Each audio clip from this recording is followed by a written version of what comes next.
पूर्ण राज्यभर भव्य तिरंगा यात्रा ही याचं आयोजन या ठिकाणी करण्यात आलं। वेगवेगळ्या विभागामध्ये आज मराठवाडा आणि उत्तर महाराष्ट्र मिळून या ठिकाणी तिरंगा यात्रा काढण्यात येणार आहे आणि माननीय मुख्यमंत्री महोदय या यात्रेला स्वतः हजर राहणार आहेत। आता उद्या 15 ऑगस्ट आहे, आपल्या देशाचा स्वातंत्र्य दिन आहे आणि आज त्याच्या पूर्वसंध्येला आपण ही तिरंगा यात्रा ठिकाणी काढत आहोत। या ठिकाणी जवळपास 50,000च्या वर कार्यकर्ते, तरुण, सर्व देशभक्त नागरिक या तिरंगा यात्रेमध्ये आपली हजेरी लावणार आहेत। मला वाटतं एवढा भव्य दिव्य कार्यक्रम हा संभाजीनगरमध्ये पहिल्यांदा होणार आहे। यांनी स्वतःच्या सोशल मीडियावर ट्विट केलं की शाळेतील मुलं आणतात आणि पुढे त्यांच्यावर शिक्षणाचं दुर्लक्ष होईल। अजिबात नाही, शाळेतल्या मुलांना इथे अलाउच केलेलं नाहीये। 10वीतल्या मुलांना आणि 11वीतल्या मुलांना, जे 18 वर्षाच्या वरचे आहेत ते सगळे तरुण या ठिकाणी येतील, ते स्वयंस्फूर्तीने येतील। तेव्हा शाळेच्या मुलांचा प्रश्नच नाही, इथे शाळेतल्या मुलांना कोणालाही तुम्हाला इथे एंट्री नाहीये किंवा ते दिसणार पण नाही, तुम्हाला कोणी दिसणार नाही।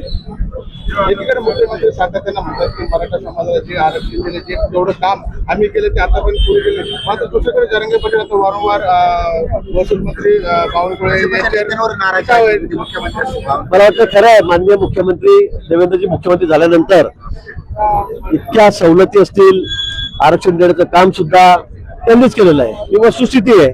त्यापूर्वी इतके मुख्यमंत्री झाले पण पुढे या विषयात हात घातला का? तर नाही। ते सांगतात ते सांगतात ते काही चुकीचं नाहीये। इतक्या सोयी सवलती पण आपण या ठिकाणी दिल्यात। आरक्षण होतं ते सुद्धा आम्ही दिलं, ते सुद्धा टिकणारं दिलं होतं।